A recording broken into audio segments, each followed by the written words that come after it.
Brother Branham की तीसरी रोया कलीसियाई यगानगत की रोया। दरियाए ओहाया में बपतिस्मे देते वक्त जब किनारों पर खड़े सैकड़ों लोगों के रूबरू सितारा नमूदार हुआ था, उसके तकरीबन 2 माह बाद खुदा ने मुझे एक रोया दी। मैं अपने गिरजाघर का संगे बुनियाद रखने की तैयारी कर रहा था। अमेरिका के रज़ाकारों का मेजर अलरे, जो मेरा दोस्त था, संगे बुनियाद रखे जाने के मौका पर मौसीकी का एहतमाम करने आ रहा था। संगे बुनियाद रखे जाने के दिन में सुबह तकरीबन 6 बजे बेदार हो गया। इंडियाना का सूरज बुलंद हो चुका था और तमाम फितरत मौसीकी बजा रही थी।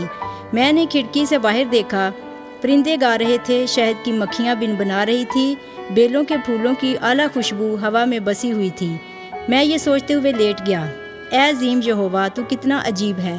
थोड़ी देर पहले ही हर तरफ अंधेरा था, अब सूरज निकल आया है और पूरी फितरत खुशी कर रही है। फिर मैंने दिल में सोचा, बहुत जल्द ये दुनिया जो अब सर्द और तारीक है, फितरत के साथ खुशी मनाएगी, क्योंकि रास्तबाजी का फरजंद उठेगा और उसके परों में शिफा होगी।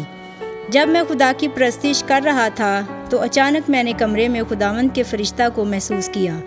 मैं पलंग पर मुड़ा और फ़ौरन ही एक रोया में दाखिल हो गया।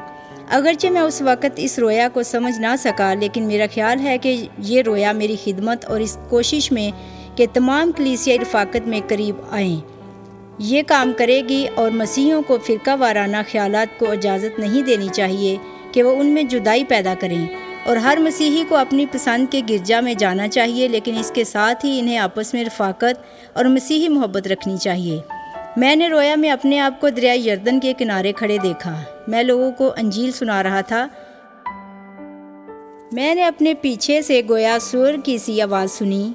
इर्द गिर्द देखते हुए मैंने कहा, ये जगह आलूदा हो गई है, ये मुक़द्दस सरज़मीन है जहाँ खुद यस्सू के कदम लगे थे। मैं रोया में इसके ख़िलाफ़ मुनादी कर रहा था कि खुदावंद का फरिश्ता मुझे मेरे गिरजाघर में ले गया, हालांकि अभी इसके कोने का पत्थर रखा नहीं गया था। रोया में गिरजाघर उसी तरह दिखाया गया जिस तरह ये तमीर किए जाने के बाद दर हकीकत बन गया।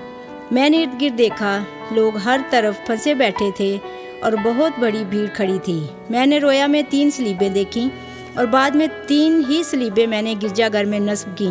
जैसे मैंने रोया में देखा था, सबसे बड़ी दरमियान में थी, जो कि पुलपट था। मैंने कहा, ओ ये हैरत अंगेज़ है, ये आलीशान है।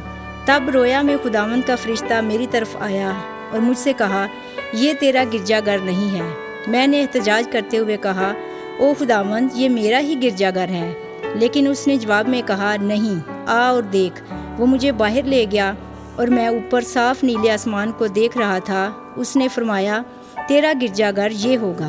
दोबारा नीचे देखते हुए मैंने मुलाहिजा किया कि मैं दरख्तों के एक झुंड के दरमियान में खड़ा हूँ, और जहाँ दरमियान में खड़ा हूँ वहाँ एक रविश है। दरख्त बड़े बड़े सब्ज़ रंग के गमलों में लगे हुए थे। एक तरफ सेब के दरख्त थे, दूसरी तरफ आलू बुखारे के दरख्त थे। दाएं और बाएं 2 ऐसे गमले थे जिनमें कोई चीज़ नहीं थी। फिर मैंने आसमान से एक आवाज़ सुनी जिसने कहा, फसल पक गई है लेकिन मज़दूर थोड़े हैं। मैंने पूछा, खुदावंद, मैं क्या कर सकता हूँ? फिर जब दोबारा मैंने देखा तो दरख्त उन बच्चों की माने दिखाई दे रहे थे जो मैंने रोया में अपने गिरजाघर में देखे थे। कितार के आखिर में एक बहुत बड़ा दरख्त खड़ा था जो हर तरह के फल से लदा हुआ था। उसके दाएं और बाएं 2 छोटे दरख्त थे जिन पर कोई फल ना था, और साथ साथ खड़े वो 3 सलीबों की तरह दिखाई दे रहे थे।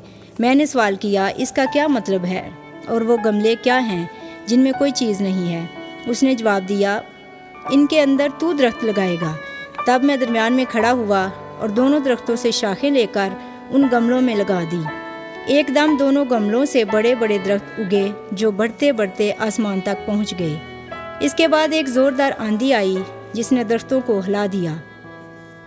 एक आवाज़ ने कहा, अब अपने हाथ बढ़ा, तूने अच्छा काम किया है, अब फसल काट। मैंने अपने हाथ फैलाए और ज़ोरदार आंधी ने मेरे दाएं हाथ में एक बड़ा सा सेब और बाएं हाथ में बड़ा सा आलू बुखारा डाल दिया।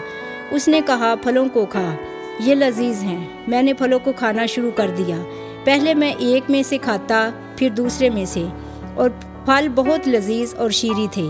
मैंने ख्याल किया कि ये रोया मुख्तलिफ कलीसियाओं के लोगों को बाहम मिलाने से मुतल्लक थी। रोया में मुझे एक से दूसरे दरख्त में पैबंद किया गया ताकि दोनों दरख्तों से एक सा फल पैदा हो। इसके बाद मैंने आवाज़ सुनी जिसने दूसरी बार कहा, फसल पक गई है लेकिन मज़दूर थोड़े हैं। میں نے درمیان والے درخت کو دیکھا، اس پر ہر طرف سیبوں آلو بخاروں کے گچھے لٹک رہے تھے اور یہ تنے تک ایک سلیب کی طرح نظر آ رہا تھا۔ میں درخت کے نیچے گر گیا اور چلا کر کہا، خداوند میں کیا کر سکتا ہوں؟ آندھی نے مجھ پر پھل برسانا شروع کر دیے اور میں نے ایک آواز کو کہتے سنا، جب تو اس رویا سے باہر آئے تو دوسرا تموتھیوس 4 باب کو پڑھنا۔ یہ 3 دفعہ دہرایا گیا۔ تب میں نے اپنے آپ کو کمرے میں پایا۔ میں نے بائبل تھامی اور پڑھنا شروع کیا، کلام کی منادی کر، کیونکہ وہ وقت آتا ہے کہ لوگ صحیح تعلیم کی برداشت نہیں کریں گے، کلیسیا میں تعلیمی تقسیمات بلکہ کانوں کی کھجلی کے باعث اپنی خواہشوں کے موافق بہت سے استاد بنا لیں گے۔ بشارت کا کام کر، اپنی خدمت کو پوری طرح ثابت کر۔ میں نے اس صفحہ کو بائبل میں سے نکال لیا اور اپنی گواہی کے ساتھ کونے کے پتھر کے نیچے رکھ دیا جو اسی دن رکھا جا رہا تھا۔ میرا ایمان ہے کہ صحیح تعلیم ایک دوسرے کے ساتھ خدا ترسی کی محبت ہے۔ پس ہوا یہ کہ میرا کام پاسبانی نہیں تھا، اگرچہ کچھ عرصہ میں نے رویا پر عمل نہ کیا اور مجھ پر بڑی مصیبت آئی کیونکہ میں نے بلاہٹ کے مطابق کام نہیں کیا تھا، لیکن بعد میں خدا نے مجھے اس کام کے لیے میدان میں بھیج دیا۔ میں اس دن کو دیکھنے کے لیے زندہ ہوں جب یہ رویا پوری ہوگی۔ میں اس حقیر سی خدمت کے لیے خدا کا شکر کرتا ہوں جس کے وسیلے میں خدا کے لوگوں کو متحد کرنے کے لیے اپنا کردار ادا کر رہا ہوں تاکہ وہ دل اور روح سے ایک ہو جائیں۔ آمین۔